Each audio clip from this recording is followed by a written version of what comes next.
So hello again.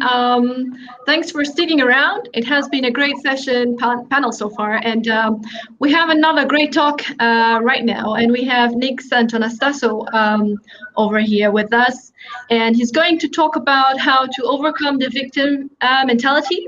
So Nick is a 23-year-old phenomenon, we can say. He's said to be a medical miracle, and is striving with a rare genetic condition.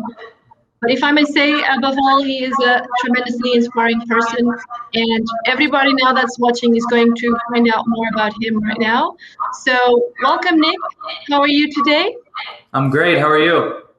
I'm fine myself, and without further ado, I'm really looking forward to listening to your talk. So the stage is yours. Thank you. Awesome. Great. So everybody, as you're tuning in, super grateful to be here. And what we're going to go over today is the power of your mindset or the power of your psychology. Now, before I even dive into any of the stories and any of the teachings, I would highly suggest that you have something to write down. I'm talking about a pen, paper, eliminate all distractions, because what we're going to go over in these next 30, 45 minutes has the ability to be life-changing if you're up for it. And I don't know if you know this, but when you physically write things down, you actually retain more information. And so first, I want you to write this down. Knowledge is potential power. Knowledge is potential power.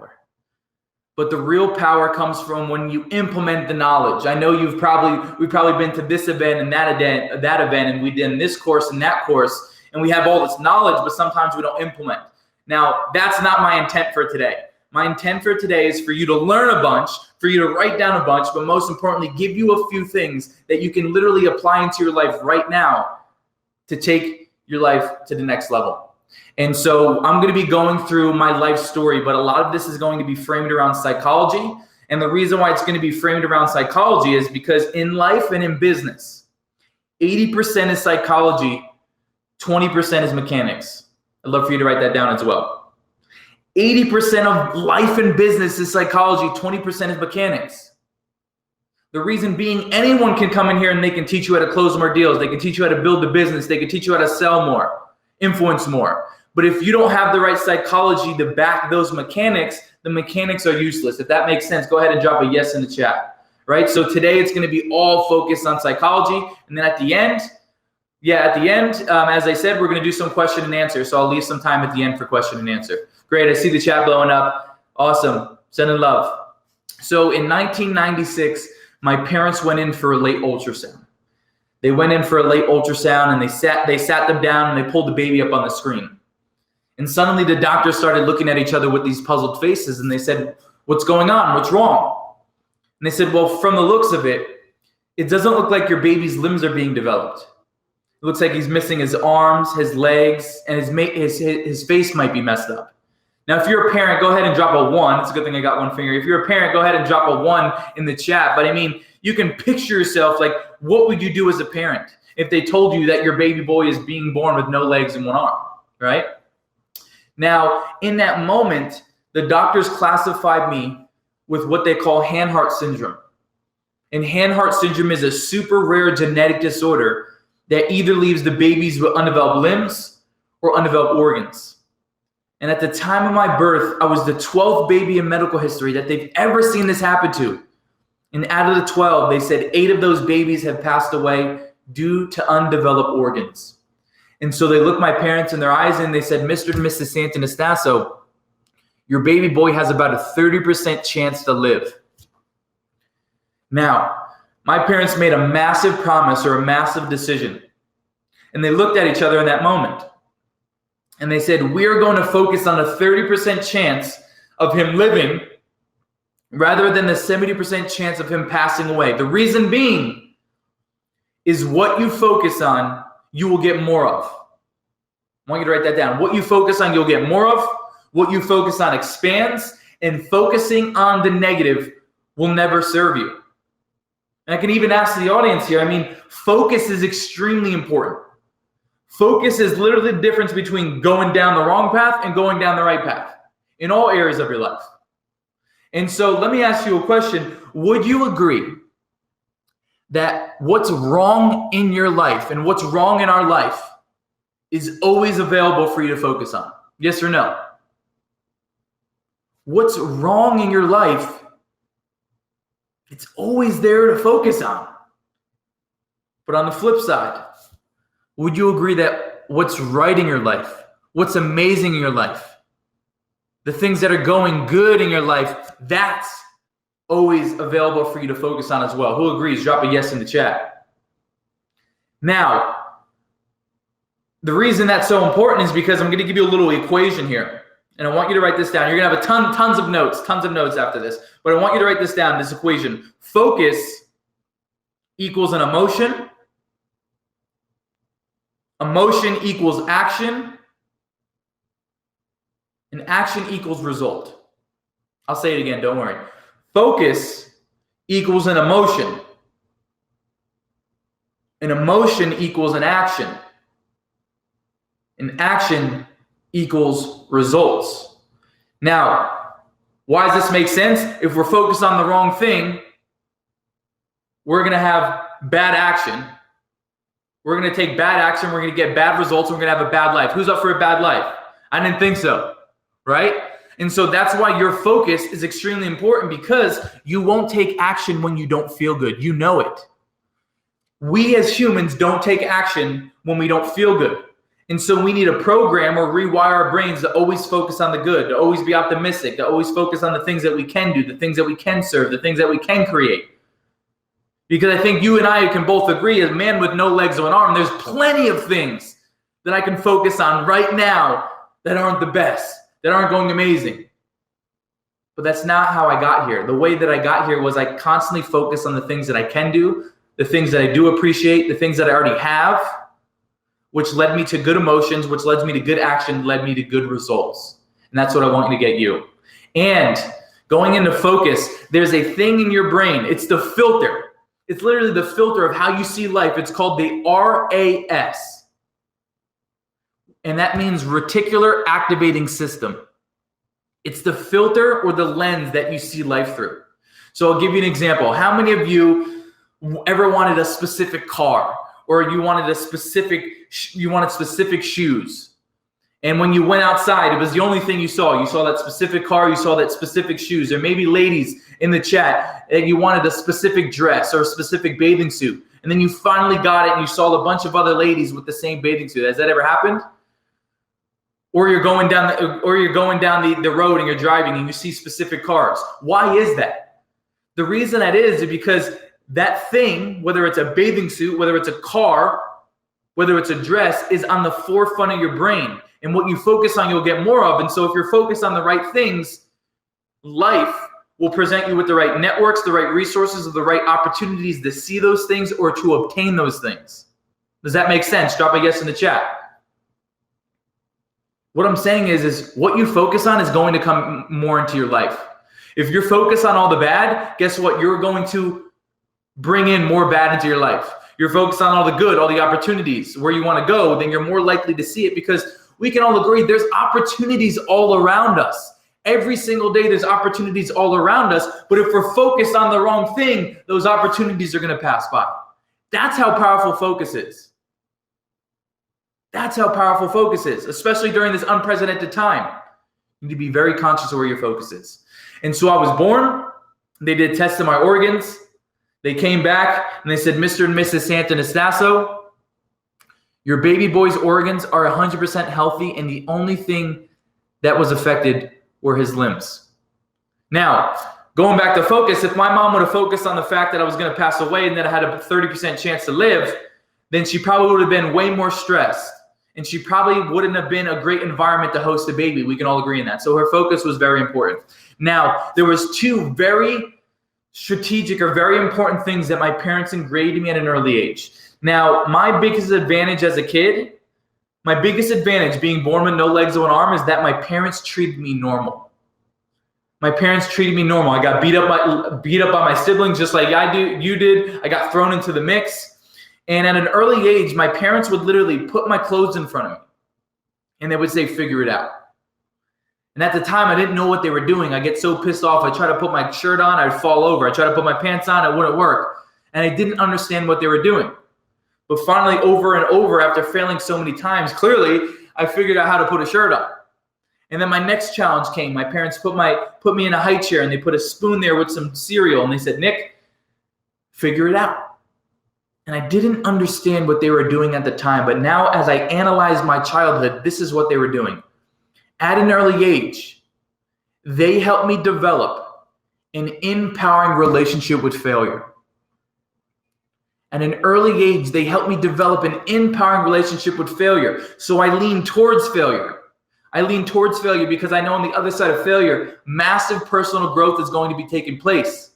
But as humans, there's a lot of fears that get in the way. Fear of failure, fear of rejection. We have a lot of fears, but if you can develop an empowering relationship with failure, then you will always lean towards the uncomfort. You will always lean towards the uncomfortable situations that are going to get you to the next level. And so I have a little quote here that I want you to write down that's easy to remember.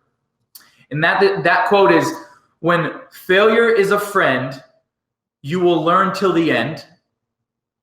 When failure is a foe, you will never grow. I mean, how many times have we not took action on something because we were afraid that we were going to fail? Or we were afraid of, what if I fail? What are people going to think of me? What are my family going to think of me? What am I going to think of myself if I fail? And what I'm telling you is failure is not so good unless you have the right relationship with it. Unless you realize that every single failure is closer to your first yes. Every single failure is closer to your first success. Every single failure is literally cultivating you into the man or woman you are today. Failure is your best friend. But a lot of times we're blind to see that. So developing an empowering relationship with failure. Now, the second thing that they did was at an early age, they helped me develop an empowering relationship with rejection as well. My friends, I got rejected doing everything. I got rejected trying to put my clothes on. I got rejected trying to feed myself. I got rejected trying to get on the couch. I mean, you name it, I got rejected. And so from an early age, I realized that rejection was just part of the process. Who agrees we're going to get rejected? We're going to get rejected when you go to see that guy or girl. You're going to go to get rejected when you try to sell something. You're going to go get rejected sometimes when you build your business. But you got to keep persisting. Because the bottom line is, I want you to write this down, most people aren't persistent enough to get the results that they want. That's the foundation. Most people don't stay the course enough in their diet. They don't stay the course enough in the gym. They don't stay the course enough in a relationship. They don't stay the course enough in their business to get the results that they want. So I'm letting you know, if you develop an empowering relationship with failure and an empowering relationship with rejection, nothing's going to faze you. And these things are muscles. You have to exercise this. This doesn't just come over time. You see the man that you see here on the screen, I built this person over years and years of working on myself. This doesn't come in one day. I wish it would. My job would be very easy. And so every single time that you're faced with failure, this is a moment to improve. This is a moment to get better. Every single time that you're faced with rejection, this is a test. This is a little battle to see if you're ready to get to the next level. All right? So by the time that I got into middle school and high school, I think we can all agree that middle school and high school, when you're like 12, 13, 14, 15, this is a very judgmental time of your life. And as you may have sensed, that self-worth and confidence didn't come naturally to me. And you may have been in the same boat as well. Maybe you struggle with self-worth. Maybe you struggle with confidence. Maybe you struggle with the relationship that you have within yourself. I struggle with the same thing. By the time that I got into middle school and high school, I realized that I was stuck in this body, that there was no change in this body. But there was an ability to change the relationship I have within myself and change the way that I think and the way that I operate. Because my friends, there's a lot of things, you and I both can agree, there's a lot of things that we can't control in this world. We can't control shutdowns, we can't control the weather, we can't control this, we can't control that. But the very thing that you can control is how you show up on a day-to-day basis and the content that you're consuming on a day-to-day basis. And so middle school and high school, I was depressed. I was angry at the world, angry at God, whatever you believe in. Why me, right? The whole victim mentality. Why me? Why am I born like this? Why do I have to go through these challenges? Why do the kids have to make fun of me? and I was looking for a way out. And when I say a way out, my friends, I was looking for a way that I can fall in love with myself, because I knew that I was stuck in this body. But I wanted to fall in love with myself a little bit more. And the secret sauce, the one thing that I was looking for, my friends, was confidence. I was a kid that thought you were either born with confidence or you didn't have it. But what I've realized is that confidence is a skill. Confidence is a muscle. Confidence is something that we obtain over time by exercising certain strategies and certain tools. I'm going to give you a few here. But at the time, I thought, man, I wasn't born with legs. I wasn't born with confidence. Where does it come from? And if you agree, go ahead and drop a yes in the chat that every single one of us in this room right now can be more happy or more confident in one area of our life or another. If you agree, drop a yes in the chat. There's always, for those that are putting yes, congratulations, because you see that there's always a next level of life. There's always a next level of life. And so what I've realized is that confidence is a synonym for self-integrity. And the way that we build confidence is we follow through on the very promises that we keep within ourselves. And so I'll give you an example. Say I told you, I said, after this speech, meet me at this restaurant at 6 p.m. and it's going to be amazing. We're going to have a dinner date. Meet me there at 6 p.m. You're like, awesome. After the speech, I'm going to go to the restaurant. So you go to the restaurant, you sit down, you get ready at 6 p.m. and Nick doesn't show up. How many times of Nick not showing up to that dinner date are you going to realize I'm unreliable? Once? Twice? 3 times maybe if you're a pushover? It's not going to take many times of me not showing up to realize I'm unreliable, right? Well, let's flip the script on ourselves. Let's flip the script on ourselves. How many times are you going to make a promise saying, I'm going to start going to the gym. I'm going to start that business. I'm going to start eating healthy. I'm going to ask that girl out. I'm going to ask that guy out. How many times have you making a promise to yourself and you breaking it, are you going to realize that you're unreliable? You see, my friends, when we break one promise to ourselves, what is it easier to do? Break 2, break 3, might as well break 4 or 5. That's how we go into a downward spiral. Who sees that? Drop a yes in the chat. When you break one promise, when you don't show up once for yourself, it's easier to not show up for yourself 2, 3, 4, 5 times. And the pattern goes on and on and on. But the deeper problem that we don't realize because it's unconscious is every time people like you and I, every time we make a promise and we don't follow through in that promise, unconsciously, we diminish the relationship we have within ourselves. We diminish our integrity, we diminish our confidence, and we diminish the relationship we have within ourselves. This is extremely important, my friends. This is so important that I'll give it to you in one sentence. Confidence and self-worth is the foundation to your success, because in life, you will never make more than you think you're worth. I want you to write that down. You will never make more than you think you're worth. And that's in all areas of your life. I'll show it to you. If you don't think you're worth the physique and the muscles, guess what? You'll never achieve it. If you don't think you're worth meaningful, amazing relationships, you won't get them or you'll self-sabotage them. You know what I'm talking about. Same thing with money. If you think you're a $25,000 a year person and you don't have the psychology to be greater, you're going to be capped at $25,000. If you think you're $50K a year, you're going to be capped at $50K. If you think you're $100K a year, it all goes down to the belief of who you think you are. Because who you think you are is going to lead to what you can achieve. I'm an example of it. So confidence and self-worth, my friends, is literally the foundation to your success in your body, your mind, your relationships, and your wealth. Now, I'll give you one strategy. I know I can go hours and hours, right? But I have one strategy right now that I can give you to help you build confidence. If you're up for that, drop a yes. I'll share the strategy with you.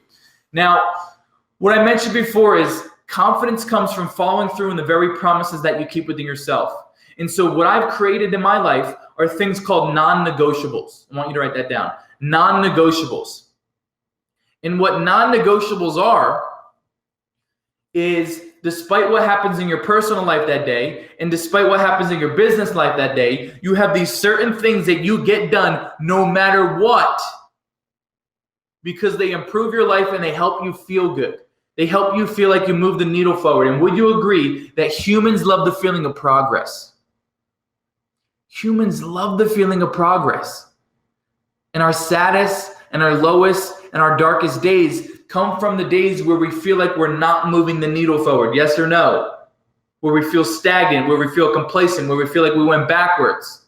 And so what if we could design rules in our life to make us feel happy, to make us feel like we progress, and to make us feel successful every single day? Who's up for that? Right? So what they are called is non-negotiables. Now, I'll give you 2 of my non-negotiables. You don't have to adopt mine, but I would highly suggest that in this moment, when I'm talking about non-negotiables, you throw 1 or 2 non-negotiables that you're going to commit to today, so you can build that self-worth, so you can build that confidence, so you can build those good habits, and you can take your life to the next level. Now, 2 of my non-negotiables. 1 is my gallon of water. That's just me, my gallon of water. And my second one is 45 minutes of movement. Now, I can give you some non-negotiables that you can implement. Actually, I can actually give you my Victorious 5. My Victorious 5 is literally the 5 non-negotiables that all of my students go through to build unshakable confidence. Now, the Victorious 5, I'll give you it. It's going to be a challenge for you because there's a lot of non-negotiables, but this is high level. This is to get you to that next level of unshakable confidence and self-worth. So the Victorious 5. The Victorious 5, the first one is in the morning, some sort of gratitude, meditation, or visualization in the morning. Don't touch your phone. Don't touch your phone at all when you wake up. Go into some sort of gratitude, meditation, or visualization practice. So the first non-negotiable in the Victorious 5, gratitude, meditation, or visualization. Now the second non-negotiable would be your incantations. Now, you may have heard of affirmations. Affirmations are when you look into the mirror and in your head you go, I'm happy, I'm happy, I'm happy, and your brain goes, screw off, I'm not happy.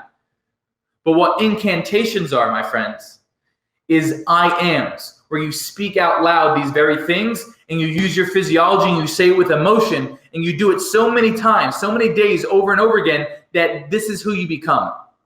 And so I'll give you an example. I'll give you an example of my incantations that I go through. Ready?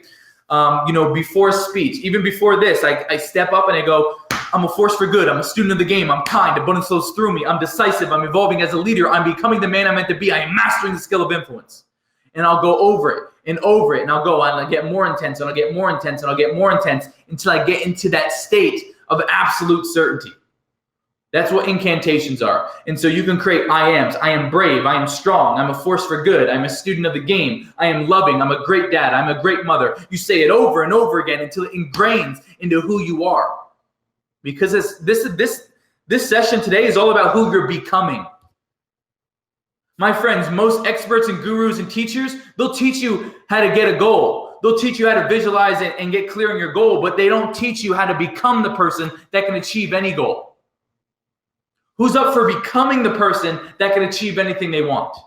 Rather than saying, get clear on your goal, do this and do that. No, I want you to become the person that can achieve anything they want. So let's recap. Victorious 5, non-negotiables. First thing, some sort of gratitude, meditation, visualization. The next thing, your incantations, your I ams. That's 2 non-negotiables. The third non-negotiable is a 45-minute workout. Some sort of movement. It could be a walk. It could be working out. It could just be a jog, whatever it is. That's the third one. The fourth one, feed your brain. 45 minutes of feeding your brain, of listening to a podcast or something that's positive. Because your brain is like a garden. And if you don't feed your garden with good things, weeds are going to grow. So let's cut the weeds and let's start consuming positive content that's going to elevate us. And the fifth non-negotiable, the Victorious 5, is a gallon of water, but drink as much water as you want. You want to get your body hydrated. Your body is like a car. Say you had a Lamborghini or Ferrari and you put regular gas into a Ferrari, it's not going to perform how a Ferrari should. You are a Ferrari, my friend. So let's put the right fuels the right amount of water into our bodies. So let's recap. Victorious 5. This is a big challenge. This is a lot of non-negotiables. The first one, gratitude, meditation, or visualization for 15, 20 minutes. The next one, incantations. You speak your I ams over and over again for 10, 15 minutes. The next one, 45 minutes of working out. The next one, 45 minutes of feeding your brain. And by the way, you can work out and listen to things at the same time and knock 2 of those non-negotiables out with 1 stone or 1 finger, right? And then your 45 minutes or your gallon of water. Now, Victorious 5, it's challenging. If you're up for it, you can take on the challenge. If you're not up for taking on the Victorious 5, I'd highly suggest right now in the chat that you write 1 to 2 non-negotiables that you are going to commit to every single day to take your self-worth, your confidence, and the relationship that you have within yourself to the next level. Because remember, you'll never make more than you think you're worth. So if you're up for it, drop it in the chat some non-negotiables that you're going to commit to in this moment. And so going through middle school and high school, right, I was looking for confidence. Well, I wanted to be just like my older brother. My older brother passed away a little over a year ago, and I always wanted to honor my brother, and he was a wrestler. And I wanted to be just like my brother, so I wanted to become a wrestler. But there was a bit of a challenge that I had. And the challenge that I had was this arm was 5 inches longer than it is now. And my bone was growing faster than my skin. And it was super sensitive, and the bottom line is, if I would have hit my arm hard enough, my bone would have came through my skin. But one of the very things that is a skill that you can adopt as well is I became solution oriented at a very early age. I focus on the solution rather than the problem. And by the way, when you solve a bigger problem in the world, you get paid for that. Whether that's contribution, whether that's financially, whether that's fulfillment. When you solve a bigger problem, you get bigger results. That's what we do. Whether it's a 9 to 5, whether it's an entrepreneur, we solve problems. But what I'm telling you here is you need to be constantly focused on the solution rather than the problem. If you're focused on the problem, your brain's not going to stimulate the solutions. Focus on the solution. And so I wanted to become a wrestler, but my arm was getting in the way. And so I came home one day and I sat both my parents down and I said, Mom and Dad, I want to become a wrestler. And my mom said, oh no, Nick. God forbid. Wrestling's the most physical sport. What are you going to do if you hit your arm and your bone comes through your skin? What are you going to do then? And in under 10 seconds, I came up with the solution. I looked my parents in their eyes and I said, can we cut my arm off? And they said, what? I said, yeah, can we cut my arm off? Can we do something about it? And they said, Nick, is this something that you really want to do? And I said, absolutely. In my sophomore year of high school, my friends, my parents went ahead and scheduled the appointment for me to amputate my arm so I could become a wrestler. Now, that's all great and that's cool. And I'm not saying that to say, hey, look at me, I'm amazing. But there's a lesson in this. And there's a few questions that I'm going to ask you to reinforce this lesson. And before I even ask the questions, I want to give you the importance of questions. It's one of the most important things of your life. Your brain, remember, we're talking about psychology here, your brain is a problem-solving mechanism. It's a problem-solving mechanism. And every time that you ask a question, your brain's going to come up with an answer. So that means that the quality of your life, I want you to write this down, the quality of your life comes down to the quality of the questions you ask yourself on a day-to-day basis. Because every time that you ask yourself a question, your brain is always going to find an answer. And so what that means is if you ask yourself a bad question, what kind of answer are you going to get? Quick in the chat. If you ask yourself a bad question, what kind of answer are you going to get? A bad one. And there's questions like, why me? Why can't I do this? Why don't I have the resources? Why am I not further ahead by now? Why am I not a great mom? Why am I not a great dad? Why am I not in shape? Who sees what I'm talking about here? We've been conditioned and we ask very bad questions, which leads to bad answers, which makes us feel bad, and then we won't take any action. So we need to ask better questions. And me being up here as the teacher, I am not here to give you answers. If I sat up here and I said, this is the answer, and this is the answer, and this is the right way, you say, okay, that's great, but you probably want to take action on it. You see, great leaders and great teachers ask specific questions to lead people to the specific answer. We ask the right questions to lead people to the right answers, because if I ask you a question and you come up with your own answer, you're going to take action on that answer versus taking action on my answer. Does that make sense? Drop a yes in the chat. You will take more action on the answer that you come up with versus the answer that I give you. And so I'm up here just to ask some really good questions to lead you some really good answers, all right? And so going back to the story of that, I amputated 5 inches of my arm off to become a wrestler. Here's a few questions that I want to ask you and want you to reflect on. The first question, what are you willing to sacrifice for a taste of your dreams? What are you willing to sacrifice to be successful? What are you willing to sacrifice to be that mom, to be that dad, to be that leader, to be that brother, to be that sister, to be that great friend? What are you willing to sacrifice to get to the next level? That's first. Now, the second question. Hopefully, it's not a limb like me. But what are the very beliefs in your life right now that you need to cut off that no longer serve you? And the beliefs that I'm talking about, my friends, is the I'm not good enough. I don't have the resources. I'm not a good student. I'm not smart enough. My whole family was broke. I'll never have financial freedom. My whole family is overweight. I'll never be in shape. Who knows what I'm talking about? Drop a yes. You know what I'm talking about. The thoughts that go over and over and over again in your head that talk you out of living your life to the fullest. What are the very beliefs right now that we need to cut off that no longer serve us? Because once you're aware of those beliefs, then you can work through them. Then you can strip power away from them. But what are the very beliefs in your life right now that you know don't serve you, that you need to cut off and you need to substitute with empowering beliefs? Because you do have the resources. You can always find the knowledge. You can always learn from someone who has the results that you want. There's infinite possibilities. And my friends, it's not a lack of resources that's wrong in our lives. It's a lack of being resourceful. Say it again. It's not a lack of resources that's the problem in our lives. It's a lack of being resourceful. We always find a way. We're humans. You know it, or else you wouldn't be here. You always find a way. So what are the very beliefs we need to cut off? Now, the third question, and this is a tough one, but what are the very people in your life right now that don't align with your growth, that don't align with your vision, that don't support you, that bring you down, that you need to cut off, that no longer serve you? What are the very people in your life that bring you down, that you need to cut off, that no longer serve you? And this is a tough one, yes? This is a challenging question.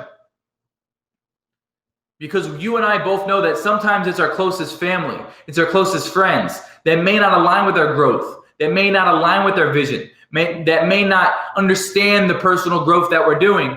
And I'm not saying that you have to cut your family and friends off. Don't go home and say, hey, Nick told me to cut you off, I'm going to cut you off. See ya. No, don't do that. Please don't do that.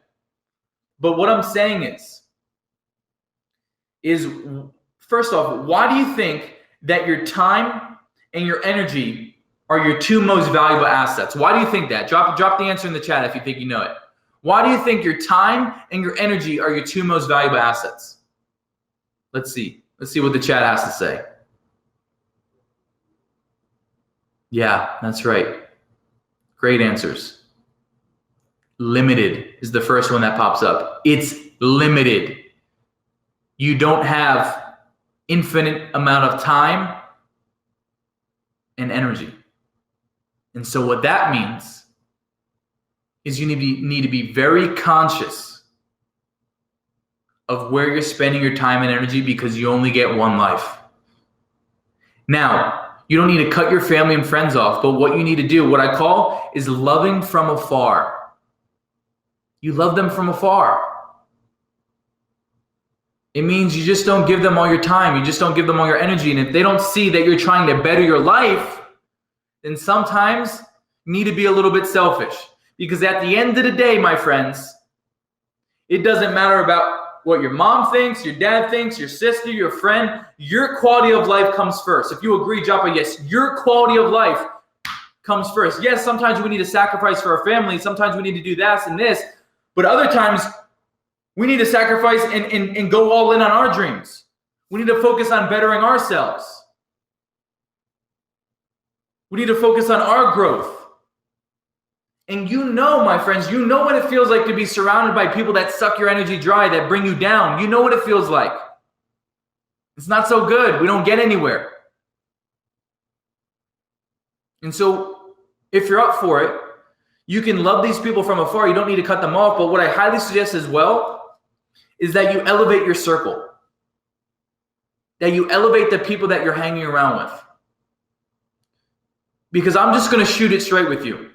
Because I know you're an action taker and I know you like to be talked to direct. If you hang around people who are out of shape, you're most likely out of shape. I'm just being honest.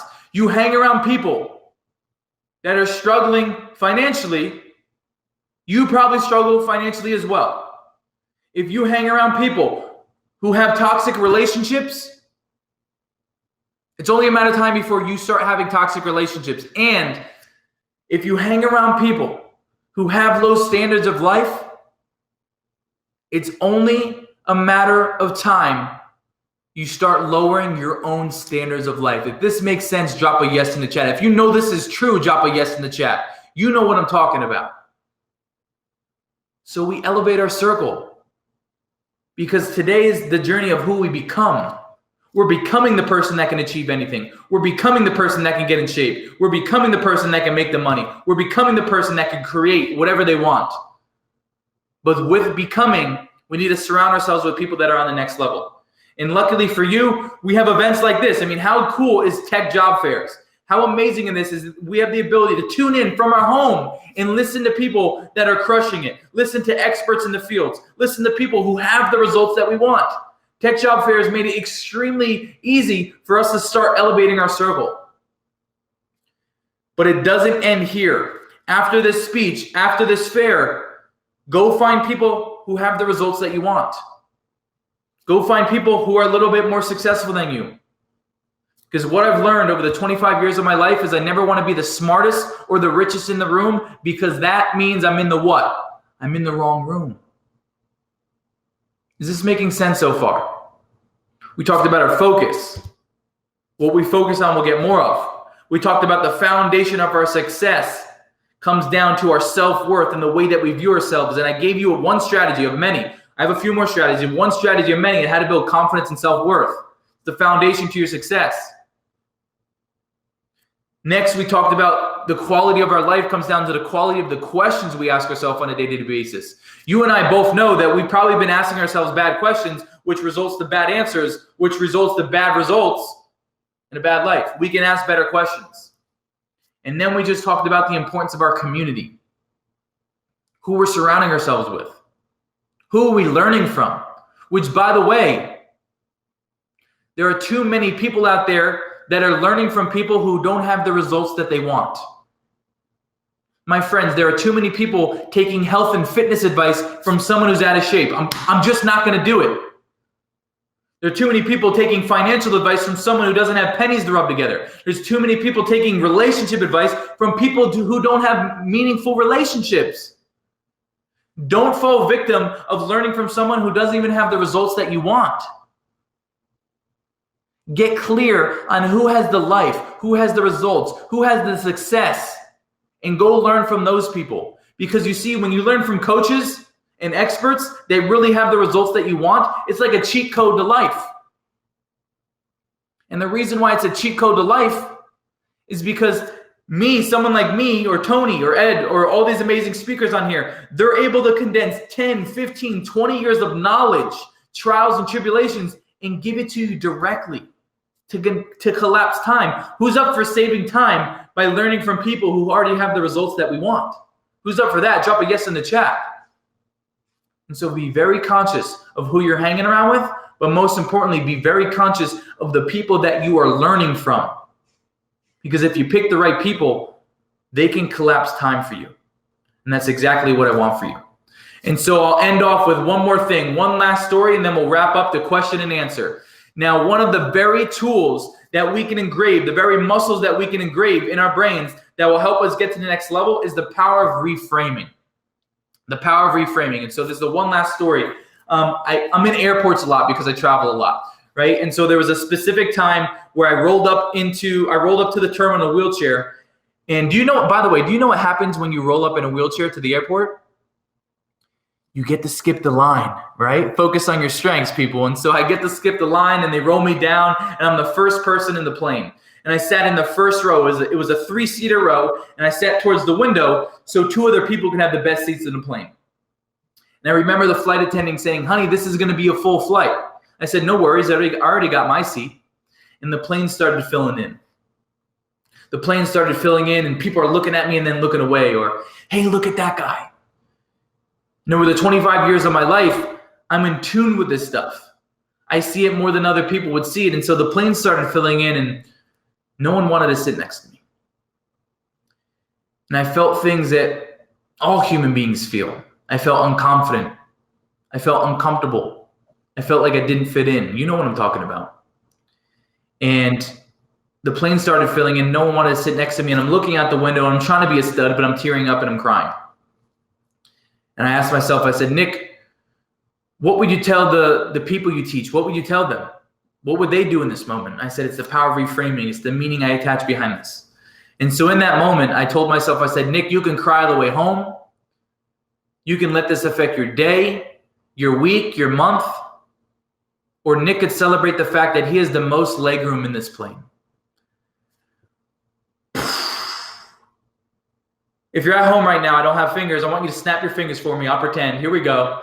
In the snap of a finger, my friends, I took a situation that was disempowering. In the snap of a finger, I took a situation that was a loss and I turned it into a what? Quick in the chat. I turned that loss into a what? A win. By changing the meaning I had behind the event. That is the power of reframing.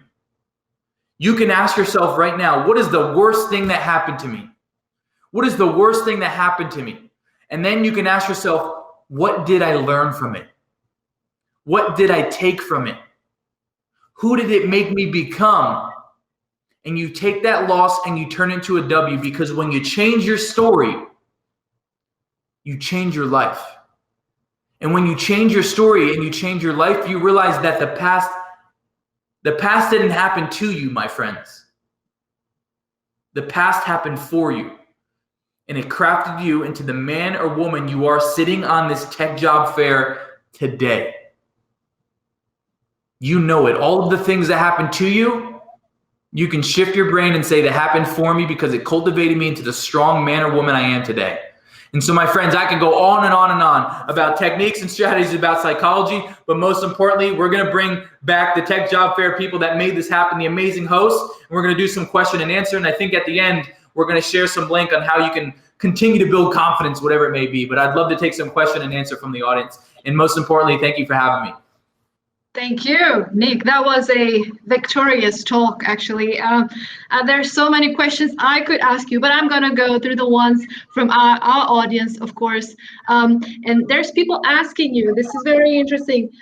Do you remain motivated all the time? Do you have ups and downs? How can you, do this consistently? Do you have tips for that? Yeah. So what we need to realize, and this might be, I'm going to try to keep it a short answer, but it's really important. What we need to realize is that our old self or our old software is always trying to bring us back. And so we can get addicted to feeling emotions. We can get addicted to feeling mad. We can get addicted to feeling angry, depressed, anxiety. We can get addicted to those things. And so when we become addicted to those things and we try to make change in our life, your body goes, oh no, I don't like these new feelings. This is uncertain. I'm used to feeling angry. I'm used to feeling depressed. I'm used to feeling anxiety. I want to go back there. And so your software will send thoughts up to your brain so you go backwards. And the thoughts will sound like this. You'll be like, oh, I'm going to work out today. I'm going to start my new diet. I'm going to start that business. And then your brain will go, you're just like your mom. You don't have the resources. Do it tomorrow. Just sleep. You're tired. Just take it easy. Does anyone know what I'm talking about? That's why change is hard. And so if you're aware that I have ups and downs. I don't always stay motivated and inspired. That's the question.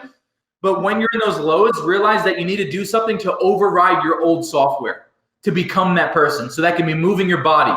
That could be going on a workout. That could be dancing. That could be learning new things. But you have to constantly override your brain because it's always trying to bring you back to your old self. That's my short answer for that. I can go really deep. Right. Yeah, and let's go to the next one, actually. Let me scroll down for a little bit because they pop up here. There's someone actually asking, like, this is related to a feeling of, this impression maybe that other people are happier than us. So how can you, overcome this or accept it, actually? Because we are supposed to be happy by the fact that the others are happy, right? It shouldn't make us feel sad or sorry for ourselves. How do you see this? Yeah, you stop comparing because you're robbing yourself of your happiness.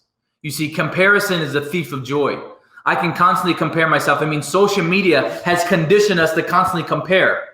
And to be fully transparent, the people that are posting that you see online is probably mostly fake. They don't post their defeats. They don't post their losses.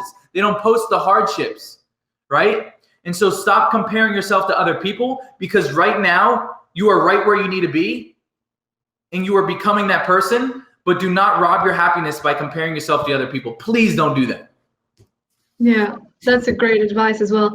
Let's go for a third and last question. I think that we could wrap up with this one. So this is very specific times we're living at the moment, and someone asks, so how to stay positive? How can you stay positive in this challenging COVID time? And when you're hearing people, struggling, ill, or even dying, So you already mentioned that we should fill our brain with positive thoughts, and so maybe that goes in that line. That may help. What would you say? Yes, what you need to realize is when you're fearful, you won't take action. And so we don't take action when we're in a fearful state. And like I said, your focus, if you're constantly focused on the news, if you're constantly focused on the negative stuff that's all around us, there's negativity all around us. It's always there. But don't focus on that. And you need to stand guard of your mind. Be very conscious of what you're letting in this thing because this creates things, right? So be very conscious of where your focus is. Focus on the things that you can control versus the things that you can't. And the things that you can control, like I said, is how you show up, your habits and rituals, and the content that you're consuming on a day-to-day basis. You need to hold that near dear in your heart because it's one of the very things that we can control. And there's not many things that we can control. So let's focus on what we can. And try to be consistent on that. You talked about that as well. One very, very last, this time for real, really last. So some people who are physically challenged tend to have a victim mentality, while others expect you to treat them just like everybody else. How do you figure out which category someone belongs to before you actually get to know them? That's a great question. I think you can tell. Well, first you can tell a victim by that it's always happening to them and it's all their fault. And the reason why I'm in this situation is because all these other things, they're not holding themselves accountable for where they are. But what you'll notice is you'll just analyze patterns and you'll see that someone constantly makes it about them, or they constantly are bringing you down, or constantly talking about negative stories or the past, blah, blah, blah, blah, blah. And it isn't until that person is going to hold themselves accountable and realize that their life is a direct correlation to the actions they took in the past and the actions they take now. And so just analyze if people are victim mentality, then you can suggest they do things and you can suggest this, but people won't change if they aren't ready for change. And sometimes you can't change people. Yeah. And we have to accept that as well, right? Absolutely. That's a very interesting point as well. Thank you so much, Nick. It was great. We could be here the whole afternoon. Unfortunately, we only had this lot of time, but hopefully we will see you around either virtually or hopefully in the future, even, on a real stage, who knows. All the best. And thank you everybody for being here and sharing your thoughts and actually replying on the chat to the questions and everything. People were very participant. So thank you and see you around. Enjoy the rest of the conference. Bye-bye. Thank you, everybody. Thank you. Love.